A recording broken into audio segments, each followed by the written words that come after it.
Wominjeka, welcome to tonight's event that is being hosted by Wheeler Centre. Fire, Front, First Nations Poetry and Power Today. The speakers are Alison Whittaker and Evelyn Araluen. They're going to talk about Firefront, an anthology of First Nations poetry. So we look forward to this showcase of First Nations poetic voices. The event will include readings from a selection of contributors to the anthology, curated and produced by Whittaker, who is to reflect on the power of the form and process of compiling this very special collection. So in the language afforded to me, it's Wominjeka, Marambikbik, Bunurong, Namderp, Parbin-Ata Carolyn.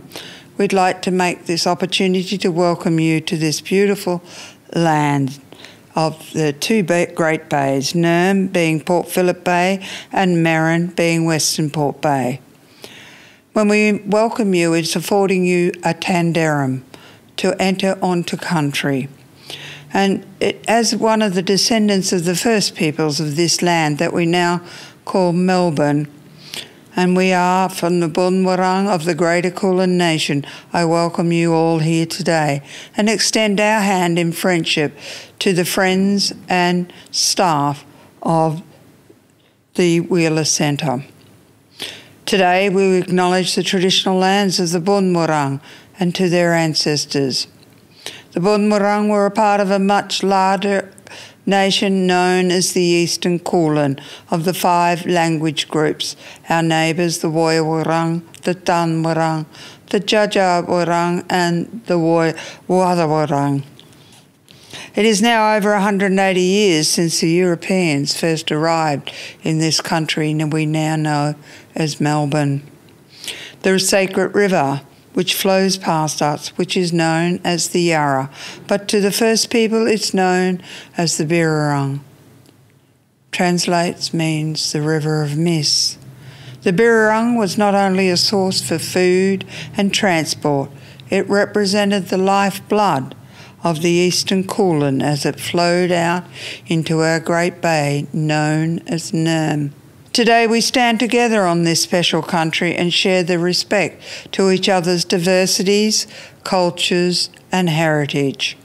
In recognising and celebrating our shared history, we all have something to gain. And in traditional society of the Eastern Kulin, we were committed to the maintenance of our society by valuing the importance of learning, showing respect, celebrating life and honouring sacred ground. This importance of learning has been a transmission of knowledge and understanding that ensured our culture survived. This commitment to learning has been a part of every generation since time began, and it's one of the reasons why we are still strong today. Showing respect. In our traditions, visitors are always welcome, but they are required to show respects to the laws of the land, or Wurrungi Bik, law of country. This is the same way we show respects to each other's cultures and religious and spiritual beliefs. Respecting sacred ground.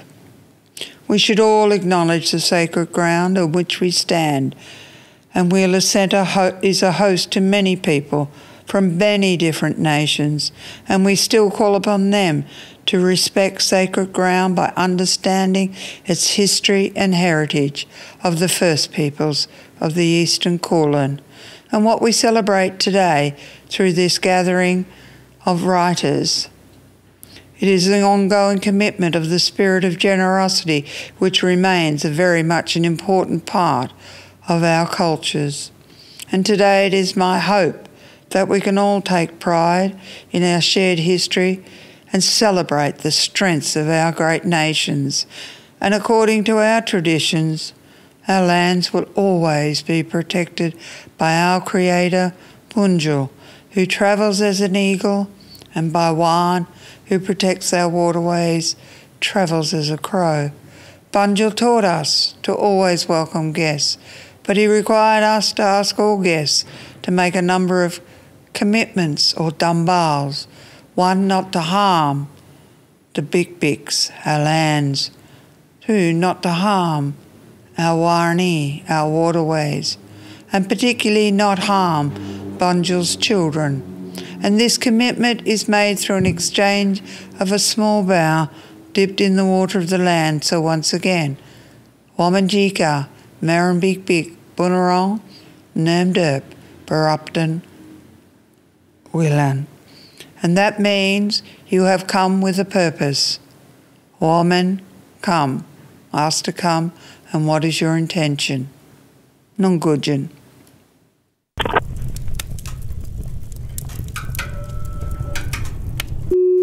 I'm on Wongal country right now. I want to acknowledge Wongal elders and ancestors. Whose country are you on right now? Who are their elders and ancestors? And as we take a moment to acknowledge country, wherever we are, I want us to also think about what we plan to do with that acknowledgement, which comes with a duty. Yama everyone, and welcome to a celebration of Firefront, First Nations, poetry and power today. Firefront is an anthology that features some 53 First Nations poets and 5 First Nations essayists, each showing us what Indigenous verse is, what it does, what it has done, and what it could be and do. Tonight, or whenever you're watching this, you're going to hear from just a few of those poets performing works from the collection, which itself was pulled from their existing literary repertoire.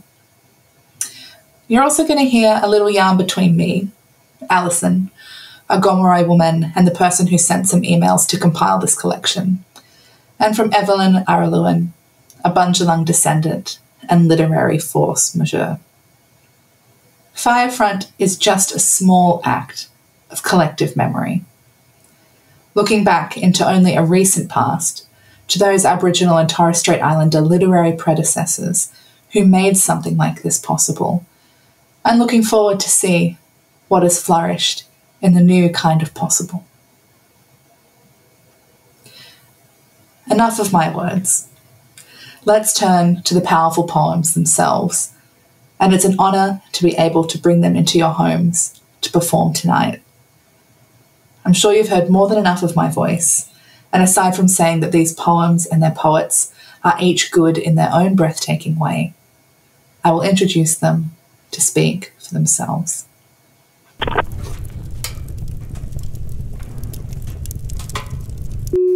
Tony Birch is the author of Ghost River, which won the 2016 Victorian Premier's Literary Award for Indigenous Writing, and Blood, which was shortlisted for the Miles Franklin. He is also the author of Shadowboxing and 3 short story collections, Father's Day, The Promise, and Common People. Tonight, he shares with us his poem, Visiting. My poem, Visiting, is about 2 things. One is about my love for the Birrarung River, or what people know as the Yarra, and spending a lifetime hanging around the river.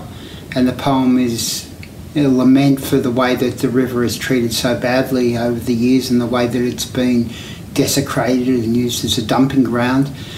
And also it's a poem dedicated to a really dear friend of mine, Stephen Ward.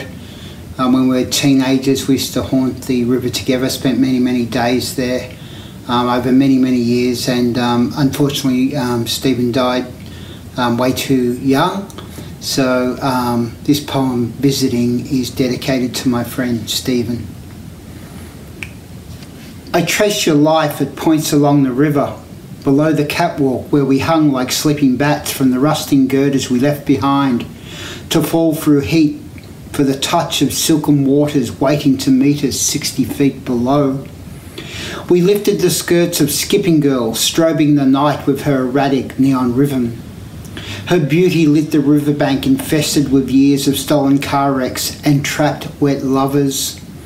Until the day they dressed her and ordered the girl to dance for pick-our crawl, homeward bound to the emptiness of a suburban life.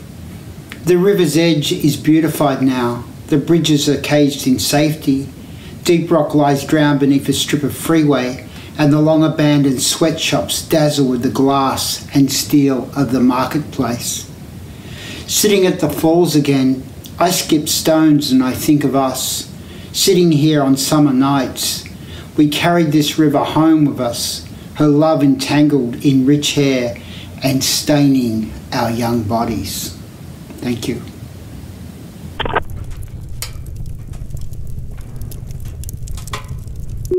Meleika Gesa-Fatafehi is an Indigenous, Black, Pacifica and West Asian writer.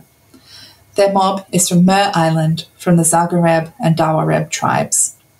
Meleika is also a literature and film critic, and you can find her rambling at Endless Yarning, Radio New Zealand and Nerdy Pock. She is a recipient of the Wheeler Centre's The Next Chapter Fellowship, and tonight they'll be performing for us Say My Name.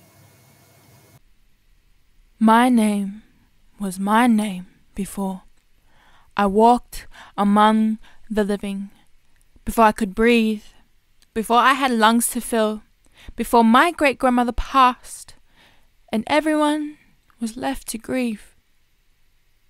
My name was birthed from a dream, a whisper from gods to a king, a shout into the stars that produced another that shone as bright. They held me without being burnt, humming lullabies in pidgin.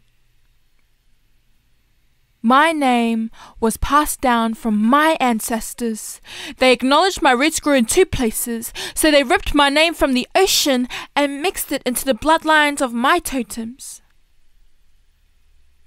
My name has survived the destruction of worlds and the genocidal rebirthing of so-called ones. It has escaped the overwhelmed jaw of the Deathbringer many a times. It has survived the conflicts that resulted in my gods from both lands knowing me as kin, but noticing that I am painfully unrecognizable and lost. They are incapable of understanding the foreign tongue that was forced on me. My name has escaped cyclones and their daughters. It has been blessed by the dead as they mix dirt, salt and liquid red into my flesh. My name is the definition of resilience. It is a warrior that manifested because of warriors. So, excuse me as I roll my eyes or sigh as you mispronounce my name over and over again, or when you give me another that dishonors my mothers and father, that doesn't acknowledge my lineage to my island home or the sense of rainforest and ocean fame, you will not stand here on stolen land and whitewash my name. For it is two words intertwined, as powerful as a hurricane. Say it right, or don't say it at all. For I am Meleika. I will answer when you call.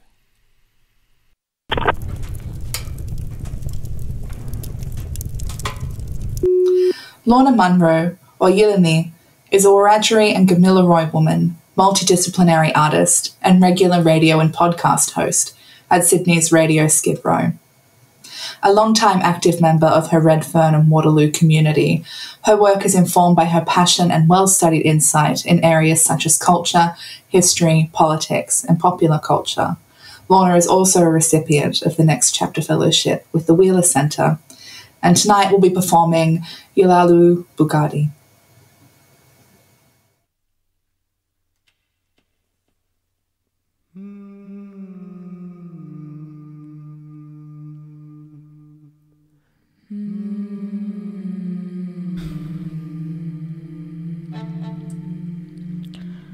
Meleika, Urali, Paperbark, Currajong. Mother tongue, she will always guide you home by song. Talawalada, white clay, men's business, Wakamagali. The lay of this land, if you care to listen, will tell its exclusive story. Yelini, red clay, Mulgan, Jabulgully. This terrain evolved over many eons and stumbling in a rambunctious flurry. Dugong, leather jacket, salmon, John Dory, ancient waterways in all of their glory. Pirima, Baingo, Melmel, Warang, art, swimming, dancing, and contest equals regimented fun. Bara, Barani, Badu, Barabagu. Many vantage points to be directed to. Kangaroo, Barabarang, Dingo. Endless rites of passage to ceremoniously pass through. Shells, scars, sweet smells. A young Gadagalian would know all too well. Kodaicha, oils, medicine man, tea tree for your wounds when health isn't so grand.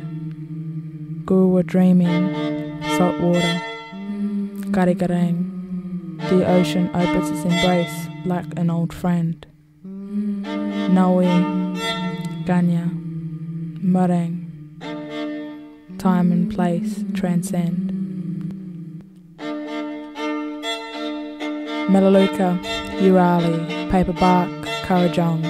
Mother tongue, she will always guide you home by song. Talawalada, white clay, men's business, Wakamagali. The lay of this land, if you care to listen, will tell its exclusive story. Yelini, red clay, Mulgan, Jabulgully.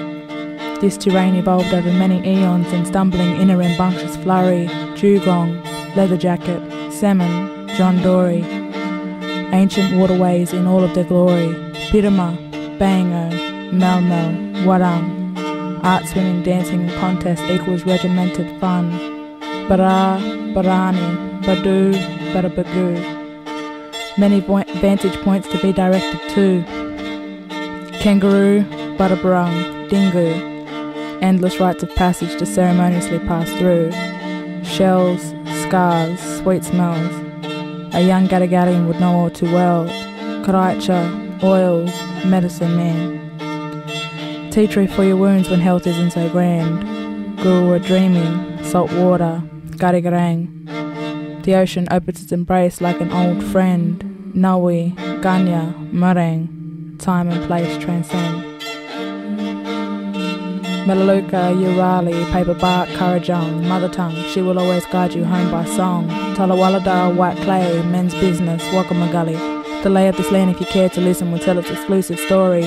Yelini, red clay, Mulgan, Jabulgully.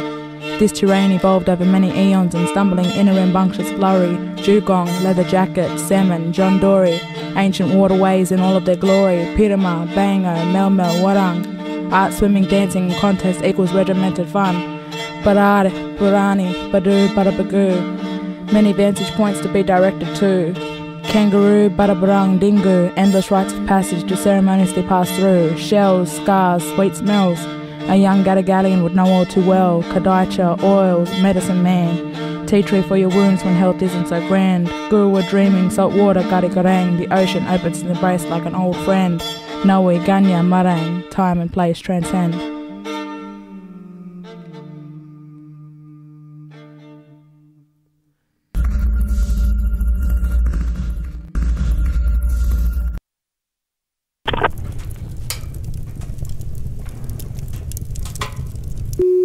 Charmaine Papertalk Green is from the Wajari, Badimaya and Southern Yamatji peoples of Midwest Western Australia. She has lived and worked within the Aboriginal sector industry as a community agitator, artist, poet, community development practitioner and social sciences researcher. Her poetry has appeared in, to just name a few, Antipodes, ArtLink magazine, Cordite Poetry Review, the Kenyon Review, the Lifted Brow, as well as the anthologies Inside Black Australia, the Penguin Book of Australian Women Poets, and Those Who Remain Will Always Remember. Tonight, Charmaine will be performing Honey to Lips Bottle Brush. Hi, this is Charmaine Papertalk Green, and I'm here at a special place in an area that has inspired the poem Honey to Lips Bottle Brush. And the place that I wanted to show you is a special site at Ellendale Pool, and it's a significant site for the Yamatji people of this area. Honey to Lips Bottle Brush, young teachings perked on Walkaway Hill, space reclaiming, decolonising, respacing, bottle brush explosive, red inviting eyes, honey to lips or bush cordial sweet, honey to lips bottle brush, kneeling at altar of God, no, not on this land, not here. Or centricity, another world away, archived Greenough 12 kilometres west, appetite not here for whore's mud pie, young thirst for knowledge Yamatji, honey to lips bottle brush, whores turned wooden candlesticks, ghosts sit at Centro Greenough, not on this land, not here.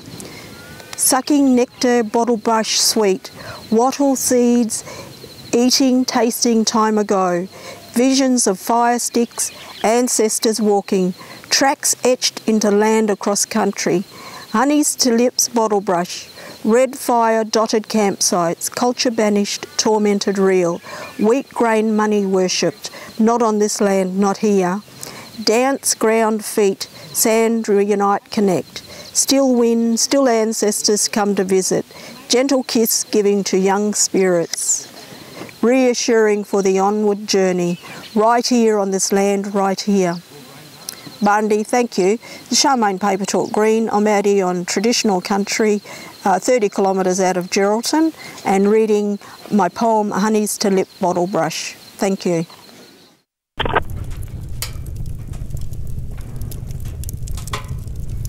Jeanine Leane is a Wiradjuri writer, teacher and academic from southwest New South Wales.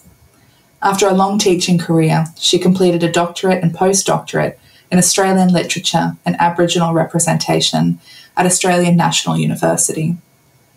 Her first volume of poetry, Dark Secrets After Dreaming, AD 1887 to 1961, won the Scanlon Prize for Indigenous Poetry, and her first collection of stories, Purple Threads, won the David Unaipon for an unpublished Indigenous writer in 2010. Tonight, Jeanine will be performing The Colour of Massacre. Hi, everybody.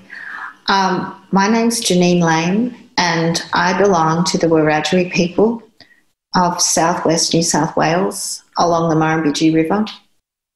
And I'd like to share with you this evening my poem in Firefront called The Colour of Massacre.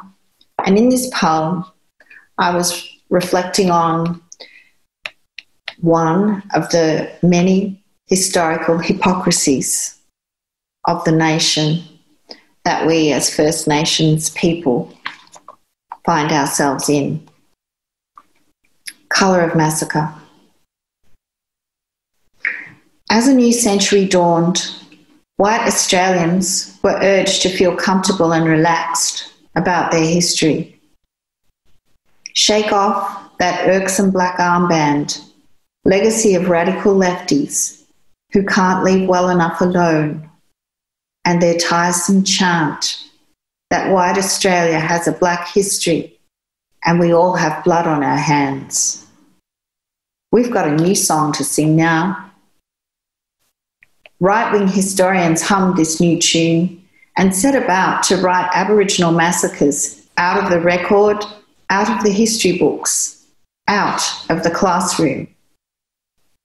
There weren't really 15,000 Palawa people in Van Diemen's Land before the arrival of white Christians, they said.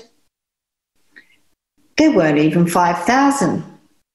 Only a few hundred naked savages roamed here, and a meagre 100 or so killed. In self-defence, of course. Or perhaps they were stealing. On the darker side, they were cannibals, weren't they? Think about it. What happened to the rest? Who knows? Nobody wrote it down. No history of massacre here.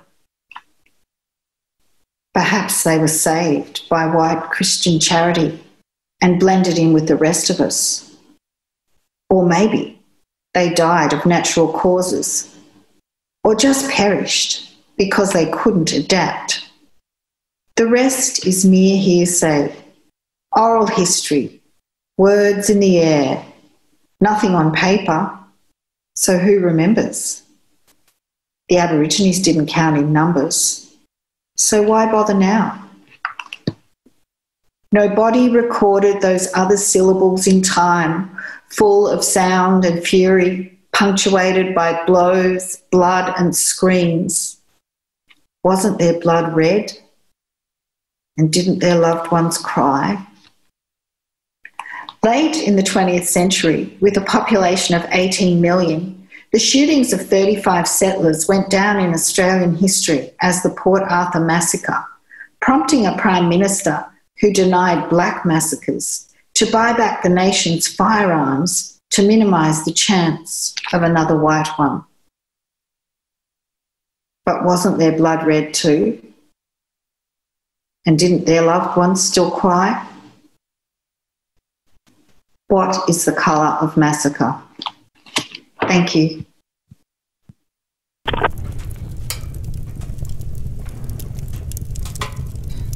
Raelee Lancaster is a writer, collaborator, and creative industries professional based in Meanjin. She's the co-director of the National Young Writers Festival and tonight will be performing Haunted House. Haunted House. 1. When my cousin told me her house was haunted, I replied, "Of course it is. How can it not be? When they built buildings on the bones of the broken, used our skeletons to frame the walls of her Lego house." She told me to get over it, chose to ignore the screams, the taste of blood, the smell of rot. 2. My cousin told me her house was haunted by a little old English lady with purple hair and no children. It couldn't be anybody else. Her psychic friend told her so. I reminded her that our great-grandfather was shot dead just down the road, and how the elders said there was a massacre site not far from the creek where, as children, we swung on a rope swing that hung loose around the branch of an old gum like a noose. She told me to shut up. Those things didn't happen anymore, and the old lady's name was Ethel. 3. My cousin didn't like my reply when she told me her house was haunted, so she asked for a second opinion.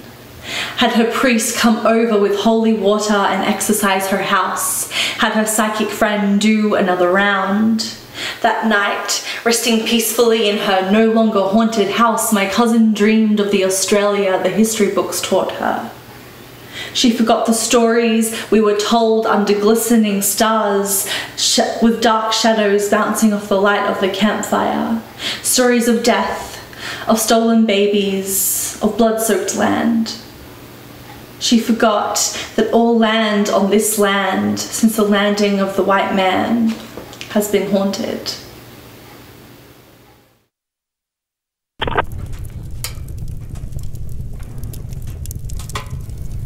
Natalie Harkin is an Arunga woman, a member of the Chester family in South Australia.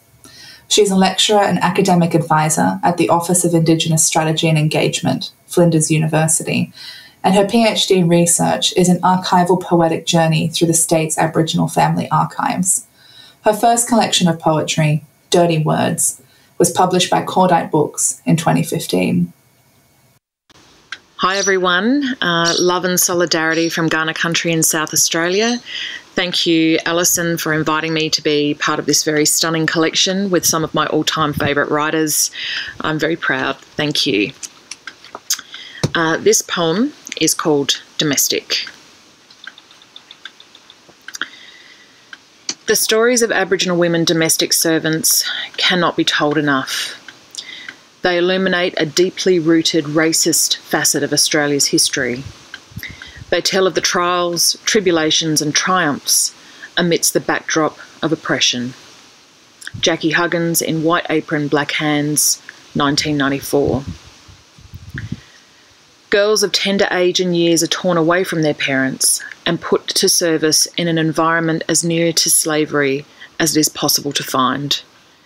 Australian Aborigines Progressive Association, 1928.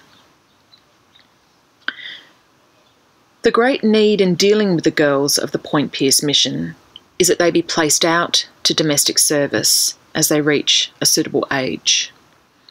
There is no training and little for them to do in a native cottage home, and so many girls grow up both useless and idle. Personally, I feel strongly that voluntary effort in this direction is useless. A compulsory, systematic placing of them out is necessary. Requests for the girls are often received by me, and there would be absolutely no difficulty in finding situations for them. They become very capable as domestic workers, especially at housework and the laundry.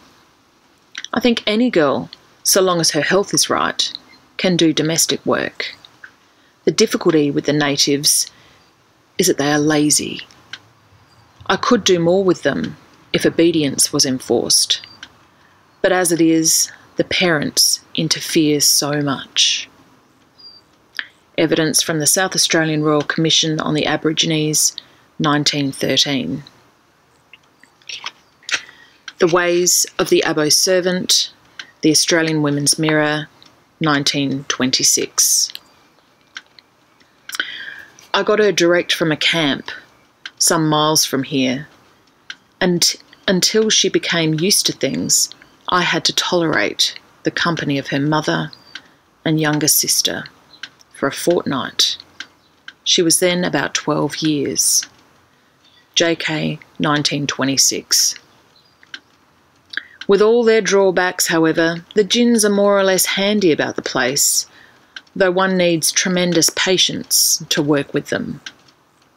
Coleman, 1926.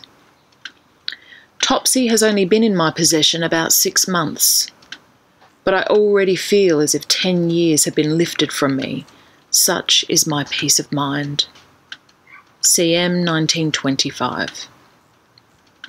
She loves washing and is never happier when her arms are deep in soap suds. JK, 1926. The children idolise her. She appears to them as a real live gollywog, and she is never tiring in her games and devotions to my babies. CM, 1925. They were both fearsomely like baboons, even to their hairy faces and short, thick necks. But as waitresses, they could not have been better, and their laundry work was excellent. FPJ, 1927. Washing day was always more or less exciting. No one ever knew exactly what was going to happen next. Coleman, 1926. Aborigines Protection Board, 1939. Committed to institution till 18 years. Charged destitute, aged 8. Apron sorrow.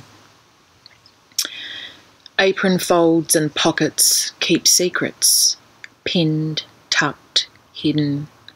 They whisper into linen shadows that flicker float with the sun. Hung, limp on the breeze they sway, a rhythmic sorrow. She's very fond of her own people and is looking forward to going home.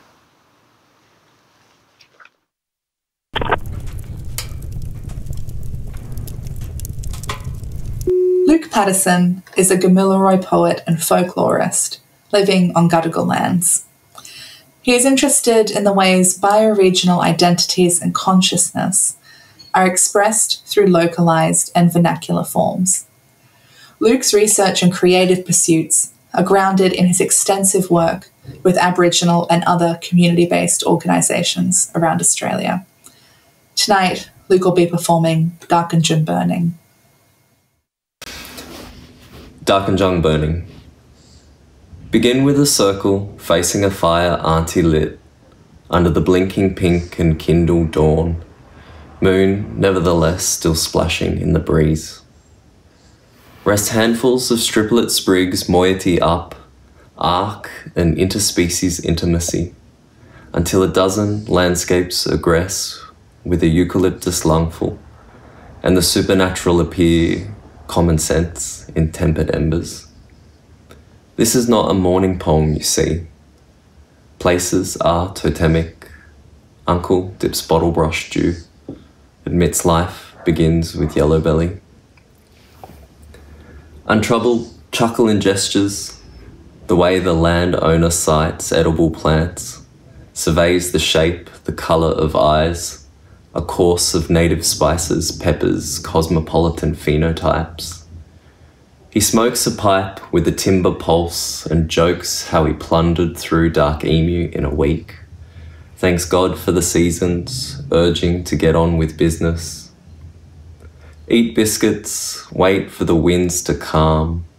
Sheepish hawks circle thermal pockets. Birdsong warms the valley lips. Didn't fall from our mama's clacker with a pair of clapsticks in our hands. Auntie calls a tenure of love, a labour of warmth, for light, for ceremony, for hardening the point. Spearhead the facts, face the leviathan that chokes the undergrowth and wraps its brambled body around the roots' untouched scales.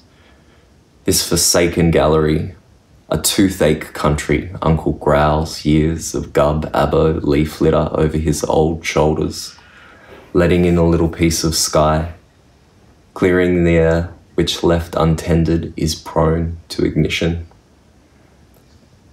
Auntie yawns, two-stepping with a willy wagtail, drip torch in her hand, tilts yolk from an egg. Little min ooze out, dance fiddle-footed. Nothing cataclysmic, no Holocenic genocide, no pyretic extinction. Just a fizz. Seeds pop, tickle, lick, with a pitch and chimerical taste of species in cahoots. No war but a wash of living soot. No breakneck rush but simply slips down the slope flush like a droplet down the wrist. A murmuration of carapaces and critters scurrying up trunks a breath before a din. No woodwind lake storm, no brouhaha, only the heartstrings, the burning diphthong unbuttoning years of flora and flesh lost on the logophile. We walk and talk on a hotbed of rolling biosemiosis. Side by side, a wandering phantonym in mnemonic attires, cool to the touch and calm as wallabies watching in the distance.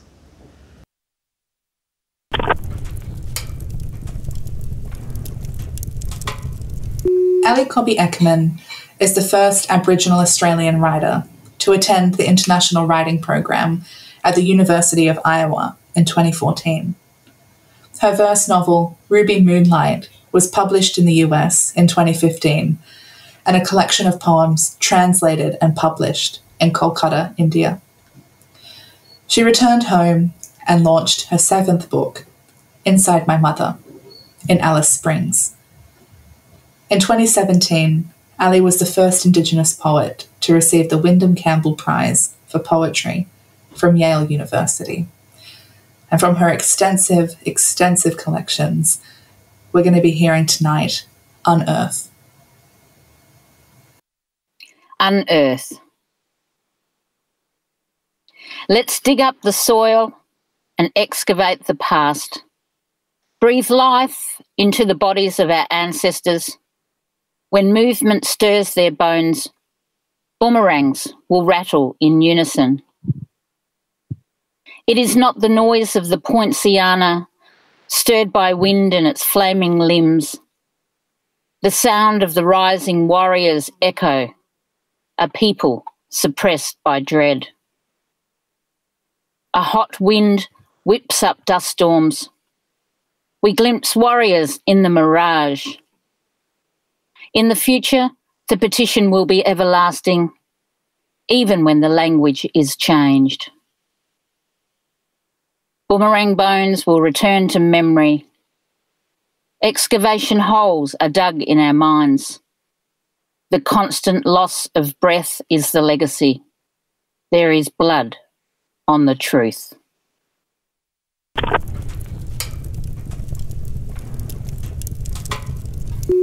There's no easy or seamless way to do this, but now me and Evelyn are going to be having a yarn. First, we'll be treated to her raucous, ready and unrelenting poem, Drop Their Poetics. Evelyn Araluen is a poet, educator and researcher working with Indigenous literatures at the University of Sydney.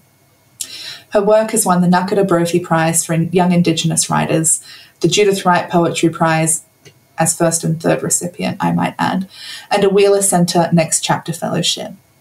Born, raised and writing in Darug country, Evelyn is a Bundjalung descendant.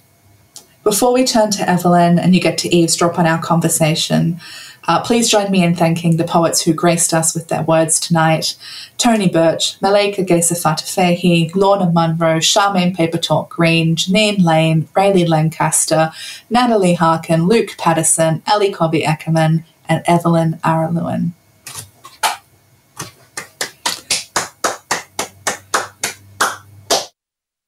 Tingiwala, my name is Evelyn Araluen. I'm coming to you from Woiwurrung country.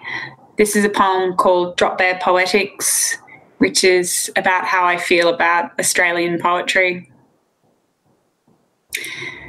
Tiddalik say, I'm such great thirst, I will drain the land and drag my big fat belly across the empty sea. Bunyip say, I'm going to gobble you up if you step waters where I sleep, and with wet claws I will snatch your spine and ankles to fill them with stain and stench.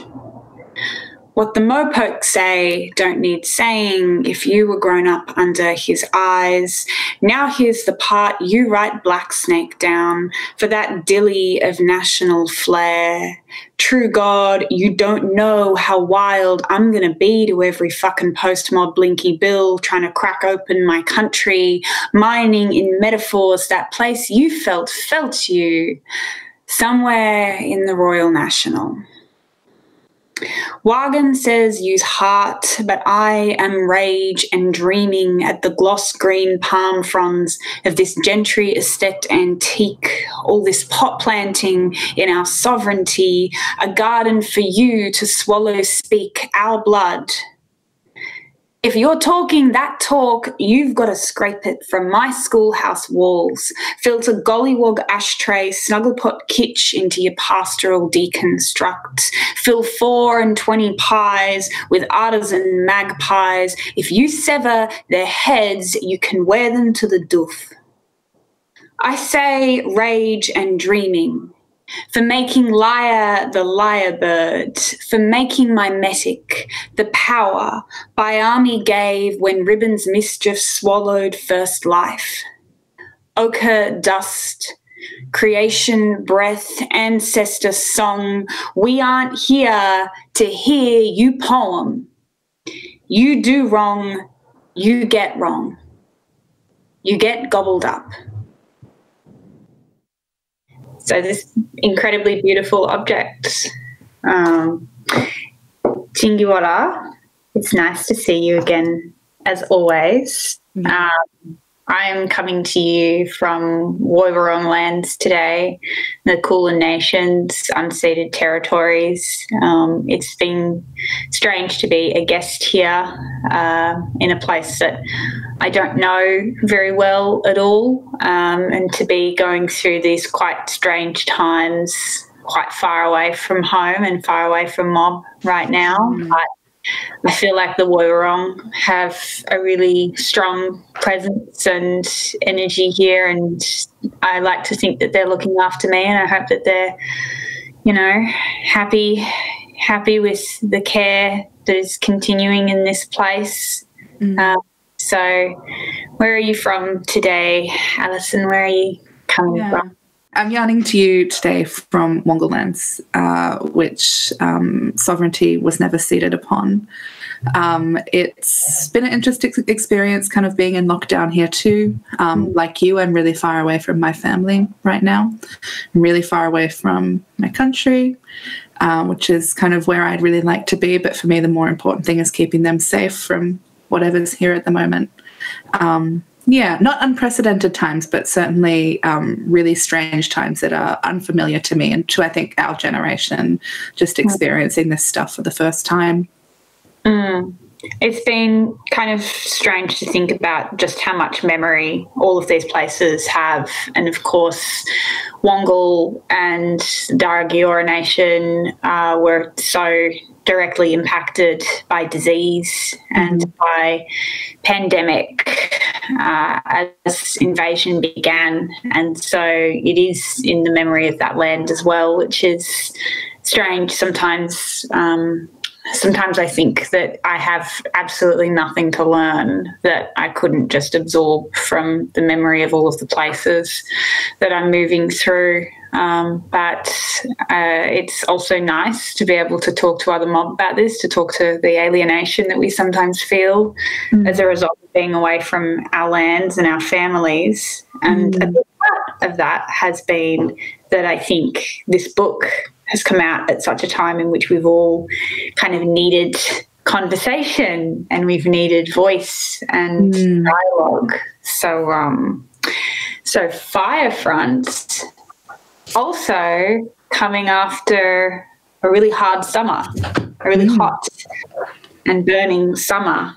Can I ask about the name? What's the idea behind the name? And it's beautiful illustration by Rachel Sarah on the cover here, which is so gorgeous.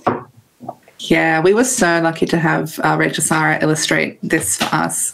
Firefront was a name for the collection that actually came about before the summer of really big uncontrollable bushfires that we just had. And the idea of Firefront was that the idea was kind of going to encapsulate this fire front that is moving, pushed by the wind behind it in a way that makes it seem really small and thin. But the conditions can change so quickly, and a fire front can change into something that's quite large and thick and can push through quite a bit of scrub. I think of First Nations poetry, and I don't know if you do, but I do. I think of it really similarly in that it's really contingent on its conditions, that it's really dynamic to the world in which it's situated, and it's really relational, and it's something that we have to take good care of, otherwise things can kind of go awry. We added a note kind of after this summer of bushfires that we had that the poems in here kind of represent what we have to do and what we have to lose if these things aren't implemented, if caring for country as a material and legal concern, as a cluster of rights, isn't actually meaningfully recognised and practiced and isn't given the space to flourish as a sovereign practice that it is. So in short, it was a really simple idea that the world made more complicated. And I think similarly that First Nations poetry, or at least the poetry that I write, is also at times something that buds from really small reactions to our immediate context that blossoms through the relationship to other poems and poets into something so much bigger. That's beautiful. I mean, I feel like in literary theory terms, we could think about that with this idea that Mary Kinsey talks about as coincidence. You know, half of your poetry is design and half is chaos and coincidence and things which occur that are not directly in your control. But I know if I explained that idea to a lot of, to a lot of elders, to a lot of, really cultural mob, they would say nothing is chaos. Everything is serendipity in that way. And I think the way this collection's come together and the time that it's come together seems to me to be a lot more about that design, you know, the design that maybe we didn't directly participate in, but that is still a part of our work always. It's come together in an incredibly beautiful way, I think quite distinctively from a lot of other anthologies, because of course there's a really rich and gorgeous history of Black writing in anthologies and these collective bodies of texts that bring all of our words together and insights and perspectives together in such a communal, genealogical way in a certain regard. But you guys made a kind of different decision here with this curation, and you involved a series of essays from a lot of different disciplines. You know, you have essays from poets and scholars, you have health scholars, you have comedians, you have environmentalists moving between all of these poems. Why was it so important that you also have this curatorial essay voice weaving throughout the poems of the anthology?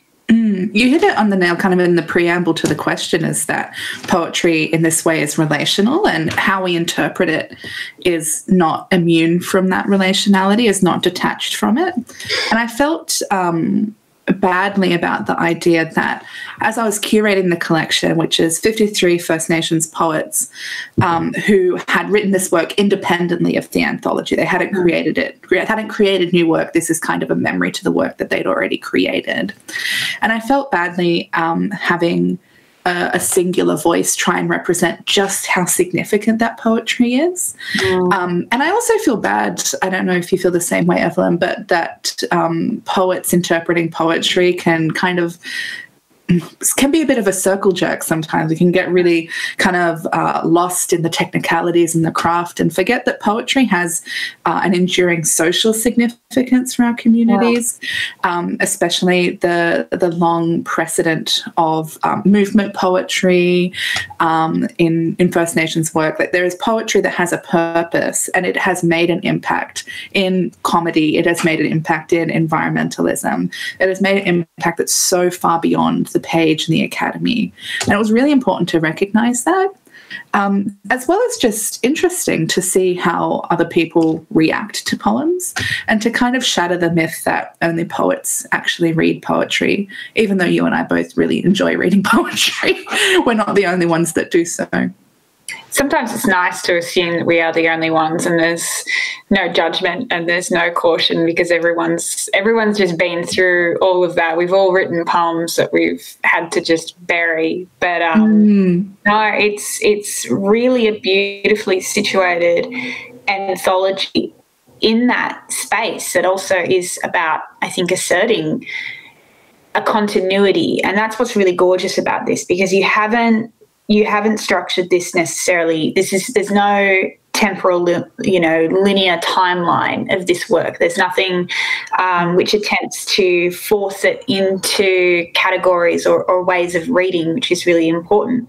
But what I adore about it is in that movement, we do have this idea that it's really hard to prove to people sometimes, and we spend so much time arguing and insisting that we haven't appropriated anything when we've taken up poetry, that when we've taken up the written word, that none of this is actually is foreign to us, that this is something that we've transformed and made our own. And what I love about what exactly this collection does at a time in which we have so much new emergence is that it really does show that there is this continuous line between the land and our language and the different ways that we've been able to speak of it and to speak to it. I mean, how do you approach such a long history of our writing and of our published work, even drawing that parameter around and to say, listen, let's just look at that which has been published in some iteration or another. How do you begin collecting such an archive of poetic work? It must have been an extraordinary project. Yeah, it did take a while, although I will say thanks to Anita Heiss and other mob at Black Words in Auslit, the project, in terms of just trying to scope what was out there, was a lot more simple, and I've got to pay props to everybody in the Black Words team for that work. I know it doesn't come easily. I think the first thing that I had to concede was the limitations of the collection. So we have room in here for 53 poems. Obviously, there's just so much more. There's more than 53 poets who deserve to have their work profiled by this.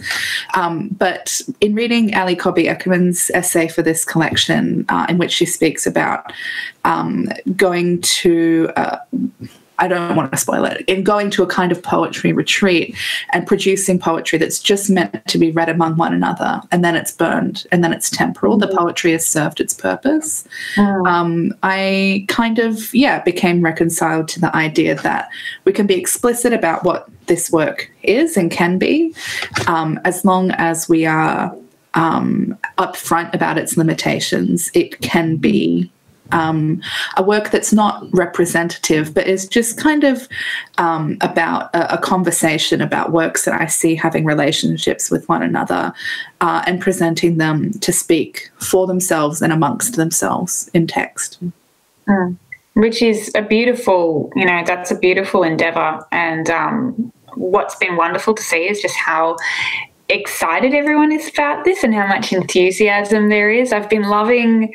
this is a terrible time to launch a book, and I'm sorry for the impact this has had, because I just think of all of the, long and beautiful nights that could have been had in so many, in so many launches and so many community spaces and public spaces that all have come together and read and held and listened in these ways. But what's been lovely is that the impact of a pandemic and social isolation doesn't actually seem to have hindered this book at all. It's really seeming to move so quickly throughout social media, and so many, I've seen so many amazing pictures of mob holding on to it, reading it to their kids, which is really wonderful. I mean, what's your dream for how this book is used and implemented first amongst mob, and first, in the hands of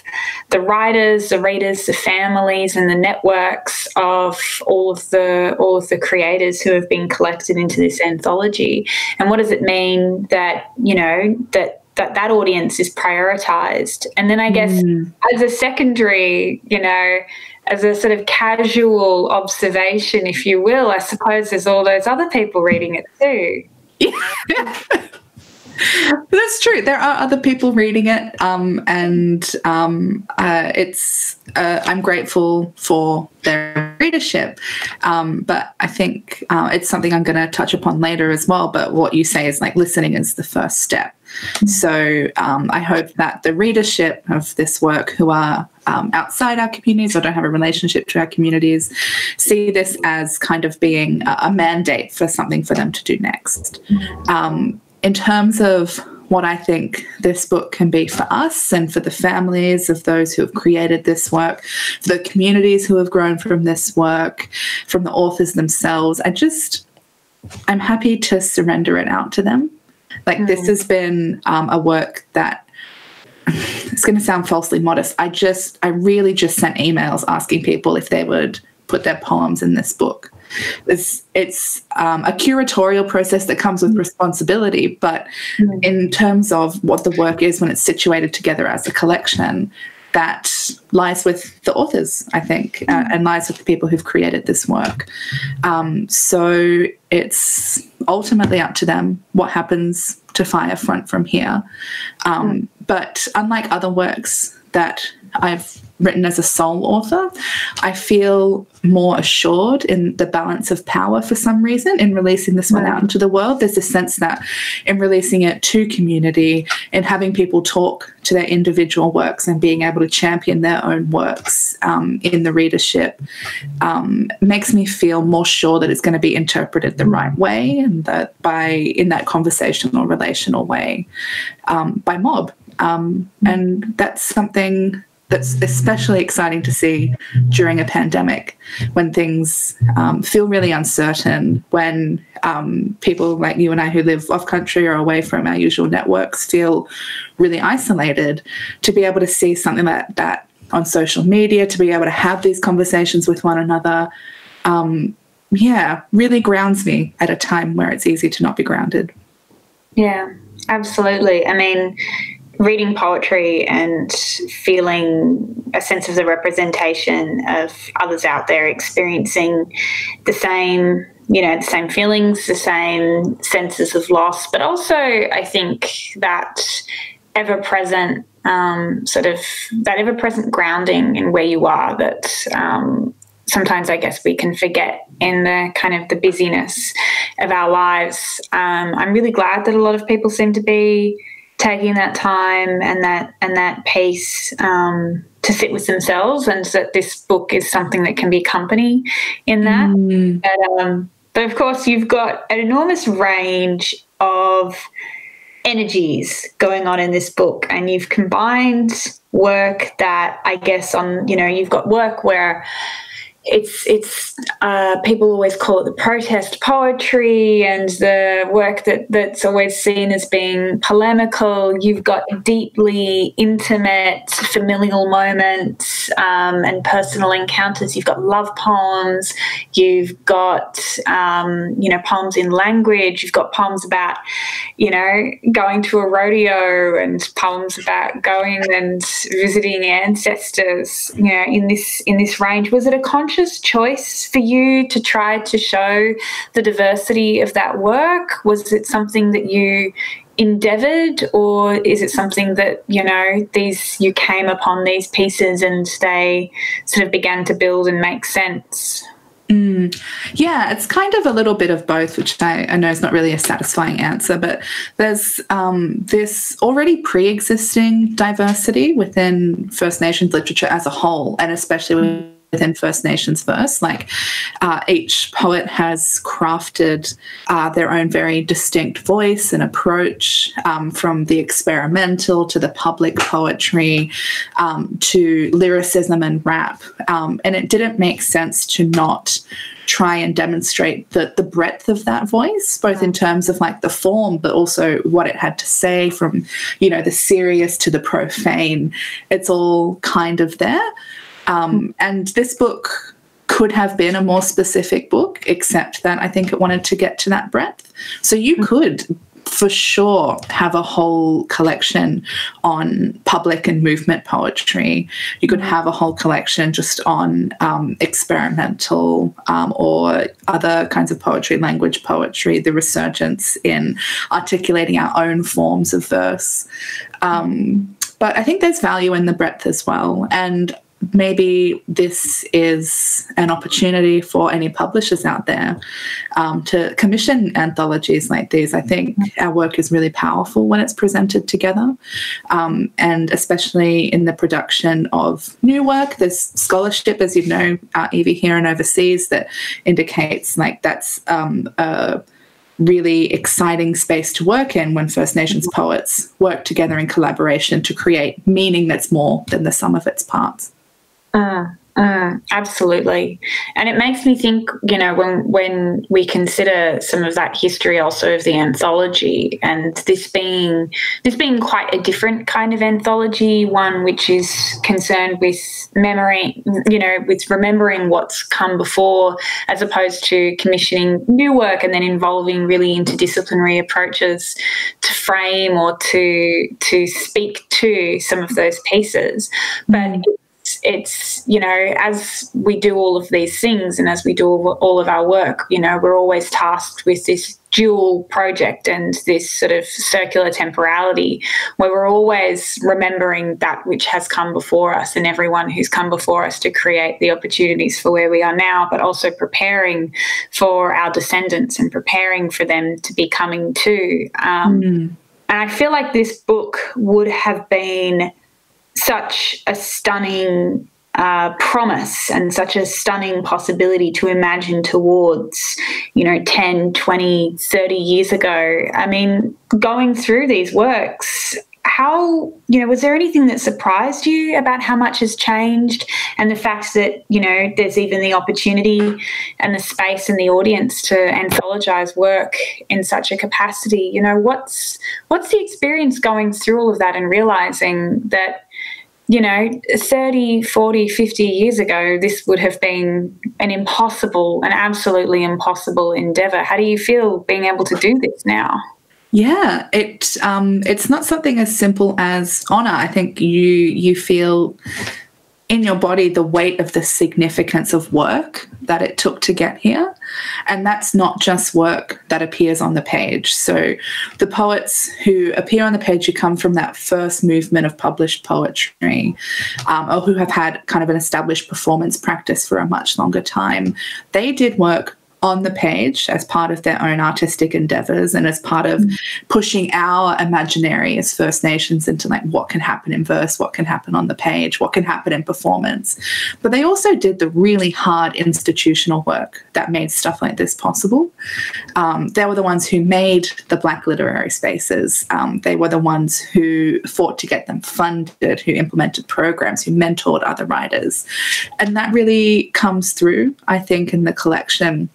Just the significance and the product of that material, intellectual, creative labour has meant that we've had this exponential rise in First Nations poets producing published work. And it also makes me excited to think about what things are going to look like 30 or so years down the track when you and I are a little bit greyer than we are now. And when we'll kind of be reflecting on this moment, when Firefront's just going to be a memory, just like Us Mob Writing is, just like Inside Black Australia is in terms of the legacy that they left for writing. So it's exciting. It really takes you out of the moment that people want to keep saying we're having in First Nations literature, because there's a commitment to make sure this isn't just a moment, like this is not even a beginning, this is a continuation, an escalation, a regeneration of a sleeping practice that has to be honoured, and the space has to be made continually to keep having what we have. No, that's perfect. That's beautiful. I was going to ask, what's next, but I think, you've spoken really beautifully to that. Like, what's next is that we keep going. It's not that we wait for some possibility to land in our laps. It's that we keep working and we keep encouraging and creating space. So the last thing that I want to ask as we come to a close so that everybody can go and pick up their copies and start reading, what was your favourite part about this whole process? I spoke to you really early on when things were just starting to get moving, and in any editorial capacity, in any organisational capacity, there's always so much stress that you sometimes forget the best things. But what was something that you really enjoyed doing as a part of this process? I hadn't actually thought about that, because it's just kind of been, especially with the pandemic pushing the publication date forward, it's just been a wild rush to the end. But there's this one moment where I'd collected, there's a couple of collections that had smaller print runs or were independently published, and they were much harder to get than something that comes from a publisher like Mugaballa or UQP. And finding those, having them delivered to my library, picking them up, and then just kind of sitting with them for a bit, and also kind of having the existing collections that I already did and knowing a little bit about the poems that I wanted to put in, like seeing the volume of older work, so exciting to me, because I kind of begun with this thought that Firefront was going to be, I was expecting only collections from the last 10 years to really be accessible or to come through, and it was a small emotional moment where I realised like the scale and the collectivity of this big endeavour we call Black poetry, and it was, I think that was my favourite moment from pulling this all together. Thank you for asking. No, it's beautiful. I've also had that experience of trying to find these these archival documents, and they're really hard to find. You know, they were never treated with the same kind of love and respect as they should. They didn't get big print runs and they didn't get public events and launches and things. But I think, you know, a lot of people, and I think about, you know, like Auntie Kerry Reid Gilbert, who sadly passed, you know, and left us last year, who did so much work for these works, for these anthologies and for these networks. You know, I just think about how proud they'd all be to see that, you know, we even get to have this conversation, that, you know, they're given this space to celebrate this work, you know, that they're on bookshelves and they're going to stay on bookshelves. You know, that's a really lovely promise to be able to keep to them, that, you know, we haven't forgot what they did and we're going to keep going. We're going to keep going. And if audiences see these poems, they haven't encountered these poets before, really would encourage them to keep requesting them to your local library, because this is the kind of stuff that we need to roll on and continue the legacy of their words that they shared with us so generously. Yeah. Make sure you get the book, everyone. It's beautiful. Love it. Thank you so much, Alison. No, thank you, Evie. It's really, really good to see you, and to everyone out there to eavesdrop in our conversation. To close tonight, or wherever you find yourself watching this, I want to remind you of just how precedented current events are. These poems and these essays, some of which you've heard tonight and some of which you'll encounter on the page, offer us enduring ideas, not just about living through apocalyptic conditions, but also what it's like to be apocalyptically conditioned. If you learn anything from tonight, let it be that resilience isn't some magical or always reliable source that First Nations peoples draw from. It's one we build very deliberately for and with one another. Listen to the calls of First Nations campaigners right now about what should happen in public health, about what should happen in the arts, about what should happen in community-controlled health organisations, and about what should happen to get mob out of prison. Please do what you can to act on the powerful mandate that listening brings. Right now, as always, it's a question of survival. As Evelyn Araluen herself wrote, listening is not itself enough. I'll leave you with these words from the introduction of Firefront. It licks at the edges of the colonizer's language. It hems it into a workable, imperfect shape. It tears through settlers' plantations, their arrangements of the trees and their form. It takes its restorative heat to the right flora, which release their seeds and bear down hard for the burn. It loosens and enriches nutrients from the top of the ecology, and it brings them down to bring other things up. Firefront, a thin and precise incision into the colonial imagination, is ready when the wind changes. And when the wind changes, everything that is burning becomes the front, big, bigger and more powerful than we could ever have envisioned. Yalu, and good night. Visit wheelercentre.com for the best in books, writing and ideas from Melbourne, Australia and the world.